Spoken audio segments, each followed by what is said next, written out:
अस्सलामुअलैकुम वरहमतुल्लाह। बहुत पुरुमीद कि मेरे तमाम स्टूडेंट्स और ख़ास तौर पर उनके वालिदैन बख़ैर व आफ़ियत हैं, चूँकि ज़ाहिर है वालिदैन का बड़ा कंट्रीब्यूशन है इन दिनों ख़ास तौर पर टेक्नोलॉजी के साथ जुड़ने में और बच्चों को जुड़वाने में। उम्मीद है कि पिछले तमाम लेक्चर्स मुख्तलिफ़ सब्जेक्ट्स के जो आप तक पहुँचे हैं वो बेहतरीन अंदाज में ख़ास तौर पर स्कूल की इंतज़ामिया और तमाम टीचर्स की तरफ आपके लिए बनाए गए। उम्मीद है कि जिस तरह से वो मौजू साबित हुए, कारआमद हुए, इंशाल्लाह के लेक्चर्स भी होंगे। आज के लेक्चर के लिए एक इंतहाई अहम बात वाज़े करता चलूँ। चूँकि क्लास 6 का ये सोशल स्टडीज़ का लेक्चर है, जो हमने कोशिश की है कि बहुत आसान अंदाज में आप लोगों तक ख़ास तौर पर उन बच्चों तक पहुँचाए जा सकें कि जिनकी बेस कहीं न कहीं कमज़ोर है या उनको काफ़ी फ़िक्र होती है या उनकी एसएसटी और साइंस की जो तैयारी है वो कहीं न कहीं डिस्टर्ब होती है। तो हमने ये कोशिश की कि वो आसान करके आप तक पहुँचाएँ ताकि टॉपिक्स क्लियर हों और ख़ास तौर पर जो वालिदैन बच्चों के साथ बैठते हैं, उनको गाइड करते हैं, उनके लिए भी ये टॉपिक्स आसान अंदाज में उन तक पहुँचें। आगाज़ करते हैं क्लास। मेरे पास इस वक्त चैप्टर नंबर 2 का लेसन 1 मौजूद है, जिसका नाम है वेदर एंड क्लाइमेट। लिहाजा आगे चलते हैं। उम्मीद है कि चीज़ें बड़ी क्लियर होंगी। कोई भी क्वेश्चन हो, you are most welcome to ask. आप हमसे डिस्कस कर सकते हैं, मैनेजमेंट से डिस्कस कर सकते हैं, अपनी राय का इजहार कर सकते हैं। वेबसाइट पर, यूट्यूब पर, जहाँ पर भी ये वीडियो मौजूद हो, उसको वहाँ से देखकर मज़ीद अच्छे अंदाज में आप अपनी राय का ज़रूर इजहार करें, ताकि हमें यह मौका मिले कि हम इसको बहुत अच्छे अंदाज में मज़ीद मॉडिफाई भी करें। आगे चलते हैं क्लास। टॉपिक का नाम लिखा हुआ है वेदर। अच्छा, अब इस सिचुएशन कुछ इस तरह से है कि मैंने जो भी हार्ड वर्ड्स थे वो आपके लिए नीचे मेंशन कर दिए हैं उनकी मीनिंग्स के साथ, ताकि वो आपके लिए आसान अंदाज में आप तक पहुंचाए जा सकें। टॉपिक का नाम है जनाब वेदर। कहता है weather is the climatic condition on any one day. कह रहा है भाई वेदर जिसकी मीनिंग होती है मौसम, क्लाइमेटिक की मीनिंग होती है आबो हवा, क्लाइमेट की मीनिंग होती है आबो हवा, क्लाइमेटिक मतलब आबो हवाई, कंडीशन यानी हालात, आबो हवाई हालात, ऑन एनी वन डे किसी भी एक दिन। अब यहाँ कहना क्या चाह रहा है? कहना ये चाह रहा है कि भाई मौसम का मतलब होता है कि किसी भी एक दिन की आबो हवाई सूरत हाल, यानी कि मौसम चूँकि हर दिन के लिहाज से देखा जा रहा होता है, लिहाजा ये तब्दील भी हो रहा होता है। फिर कहते हैं in a desert there may be one day of shorts. कह रहा है डेजर्ट यानी कि सहरा में किसी भी एक दिन लाजमी सी बात है कि शावर होगा। शावर से मुराद है बारिश, यानी कि डेजर्ट वो जगह है जो गर्म होती है, पूरा पूरा साल वहाँ पे गर्मी रहती है, लेकिन किसी भी एक दिन वहाँ पे बारिश हो सकती है। बारिश हो सकने से मुराद ये है कि वहाँ का मौसम ठंडा हो सकता है। इसका मतलब ये हुआ क्लास कि मौसम तब्दील हो सकता है। ऑलराइट, आगे चलेंगे। आगे टॉपिक का नाम है क्लाइमेट। कहता है it is the average of weather condition over a whole year. Climate का मतलब होता है आबो हवा। कह रहा है ये मौसम की वो सूरत हाल है जो पूरा साल रहती है। मैं आपको इसकी बड़ी अच्छी एग्जाम्पल दूँ। पाकिस्तान में हमारे पास वो जगह हैं जो बहुत ज़्यादा ठंडी हैं, तो हम ये कहते हैं कि उनका क्लाइमेट ही ऐसा है, यानी कि वहाँ पूरा साल ठंडक रहती है। लेकिन उस पूरे साल में से कभी कभार किसी एक दिन ऐसा भी होता होगा कि वहाँ धूप निकलती होगी, वहाँ गर्मी आती होगी, तो हम ये कह सकते हैं कि वहाँ का मौसम ज़रूर तब्दील होता है, लेकिन आबो हवा वहाँ की सेम ही रहती है। तो जब किसी भी जगह की जो सूरत हाल है टेम्परेचर की, वेदर की, अगर वो सेम रहेगी पूरा साल, तो ज़ाहिर है वो वहाँ का क्लाइमेट बन जाता है। जब पूरा साल सेम रहेगी तो फिर ज़ाहिर सी बात है कि उसके बाद जो दूसरा साल आएगा वहाँ पर भी सेम रहेगी, तीसरा साल आएगा वहाँ भी सेम रहेगी, यानी हमेशा वो वहाँ की पहचान बन जाएगी। अब जिस तरह लाहौर है, तो लाहौर में ज़ाहिर आपको पता है कि गर्मियाँ आती हैं और बहुत शदीद गर्मी भी होती है और ठंडक भी होती है, दोनों चीज़ें हैं, यानी ये दोनों यहाँ का क्लाइमेट है। ऐसा नहीं है कि सिर्फ ठंड है तो ठंडी है या सिर्फ गर्म है तो गर्मी ही है, ऐसा हरगिज़ नहीं है। कहते हैं the desert in spite of one day of shower has a hot dry climate. कह रहा है बेशक जो डेजर्ट यानी कि सहरा है, वहाँ एक दिन बारिश हो सकती है, लेकिन वहाँ की आबो हवा गर्म ही है। क्यों? क्योंकि वो पूरा पूरा साल है। लिहाजा मौसम और आबो हवा इन दोनों में बुनियादी फ़र्क ये है कि मौसम का मतलब होता है किसी भी एक दिन की जो सिचुएशन है, टेम्परेचर की, हीट की या कोल्डनेस की या क्लाउडीनेस की। इसी तरह से क्लाइमेट का मतलब होता है कि किसी भी जगह की वो सिचुएशन जो पूरा साल है, किसकी? टेम्परेचर की, हीट की, क्लाउड की, क्लाउडीनेस की, हॉटनेस की, ये वाली सिचुएशन है। ठीक है जनाब। तो उम्मीद है कि चीज़ें आसान अंदाज में आप तक पहुंच गई। नीचे मैंने मीनिंग लिखी हुई है। इंस्पाइट का मतलब होता है बावजूद, ड्राई का मतलब होता है खुश्क, होल का मतलब होता है पूरा, और फिर ज़ाहिर आगे की तमाम तरह चीज़ें। आगे चलते हैं class.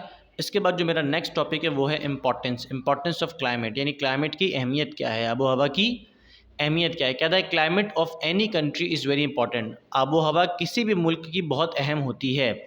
It decides what crops can be grown. कह रहा है ये डिसाइड करती है कि कौन सी फसलें ग्रो की जा सकती हैं या कौन सी फसलें उगाई जा सकती हैं। कौन डिसाइड करता है जनाब?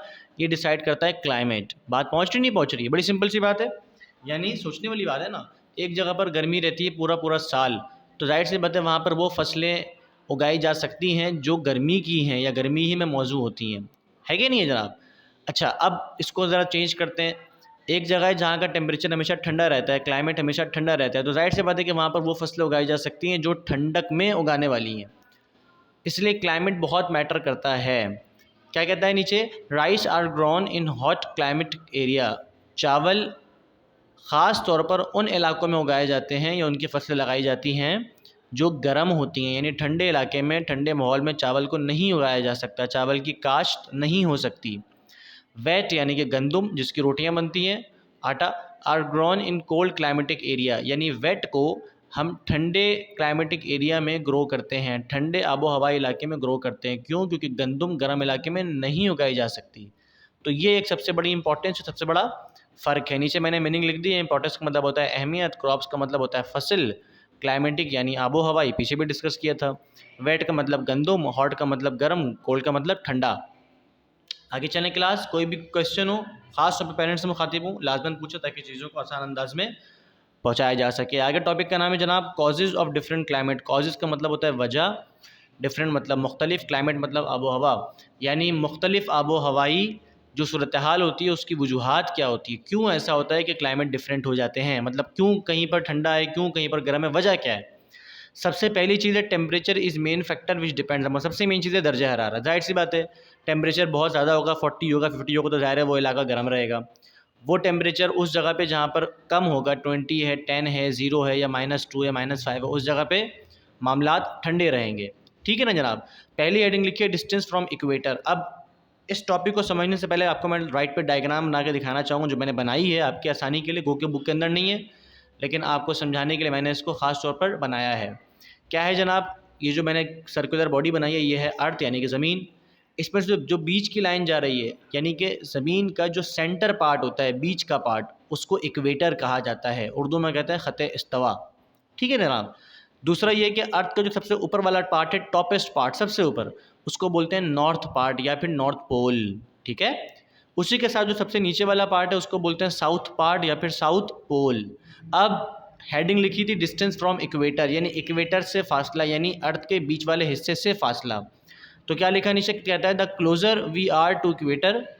कह रहा है हम जितना इक्वेटर से क्लोज रहेंगे, यानी कि इक्वेटर के साथ जुड़े रहेंगे, the warmer climate will be, जो आबो हवा होगी वो वार्मर होगी। वार्मर का मतलब क्या है? गर्म होगी। यानी कि अगर वो ममालिक जो अर्थ के बीच में रहते हैं या अर्थ के बीच में हैं, या वो लोग जो अर्थ के बीच वाले हिस्से में रहते हैं, उनका क्लाइमेट गर्म होगा। जिस तरह से आपके सामने एग्जाम्पल है, पाकिस्तान की मिसाल ले लें, सऊदी अरब की मिसाल ले लें, इसके अलावा वो तमाम ममालिक, इराक़ की मिसाल ले लें, जो गर्म हैं, वो कहाँ पर है? इसका मतलब है वो अर्थ के बीच वाले पार्ट यानी कि इक्वेटर में मौजूद हैं। डन हो गया। फिर कहता है at north pole south pole there will be cold climate. और वो ममालिक जो नॉर्थ में रहते हैं, यानी कि अर्थ के टॉप वाले हिस्से में रहते हैं लोग, या अर्थ के नीचे वाले हिस्से में रहते हैं, उन दोनों जगहों पर सिचुएशन क्या होगी कि वहाँ पर जो आपका क्लाइमेट है वो ठंडा रहेगा। ये बड़ी सिंपल सी बात जो हमने आप लोगों तक पहुँचाई। नीचे इसकी मीनिंग मैंने लिख दी है। उम्मीद है कि टॉपिक आपको बआसानी पहुँच रहा है। आगे मूव करते हैं क्लास। नेक्स्ट हेडिंग जो मेरे पास है उसका नाम है एल्टीट्यूड। एल्टीट्यूड का मतलब होता है ऊंचाई। ठीक है ना? कहता है the height of a place above sea level, यानी कि समंदर का जो लेवल है उससे जो ऊपर वाली जगह है, क्योंकि वहाँ से हम बेसिकली चीज़ों को नाप रहे होते हैं। तो एल्टीट्यूड का मतलब होता है ऊंचाई या फिर हाइट। कहता है the higher we go the colder climate. ये वाली बात आ गई कि जितना आप ऊपर जाते रहेंगे अर्थ से, उतनी आपकी आबो हवा ठंडी होती जाएगी, कूल होता जाएगा सब कुछ। ठीक है ना जनाब? फिर कहता है प्रॉक्सिमिटी। प्रॉक्सिमिटी का मतलब होता है करीब। The temperature of the oceans doesn't vary much from summer to winter. क्या कह रहा है कि ओशंस यानी समुंदर का जो दर्जा हरारत होता है, टेम्परेचर होता है, वो डजेंट वरी। एक वर्ड होता है वेरी, वेरी का मतलब होता है बहुत, वरी का मतलब होता है तब्दील होना। तो क्या कह रहा है कि समंदर का जो टेम्परेचर होता है वो बहुत ज़्यादा तब्दील नहीं होता समर से विंटर में, यानी कि ऐसा नहीं है कि गर्मियों में आप साहिल पर जाएँ तो आपको इतना शदीद पानी मिलेगा कि आप वहाँ पर उसमें बैठ नहीं सकते, ऑब्वियस सी बात है। और ऐसा भी नहीं है कि सर्दियों में अगर आप आ जाएँ तो वो पानी इतना ठंडा होगा कि आप वहाँ पर भी नहीं बैठ सकते। दोनों सूरतों में पानी का जो टेम्परेचर होता है वो ज़्यादा चेंज नहीं होता। तो ये सारी की सारी डिस्कशन है हमारी इस चैप्टर की, जो कि बड़ा इंपॉर्टेंट है, बड़ा आसान है, जिसका लेसन 1 हमने आज कंप्लीट किया। उम्मीद है कि ये आपको बहुत अच्छे अंदाज में पहुँचा होगा। इंशाअल्लाह इंतहाई जल्द पार्ट 2 के साथ हाजिर खिदमत होंगे। तब तक के लिए अल्लाह हाफ़िज़।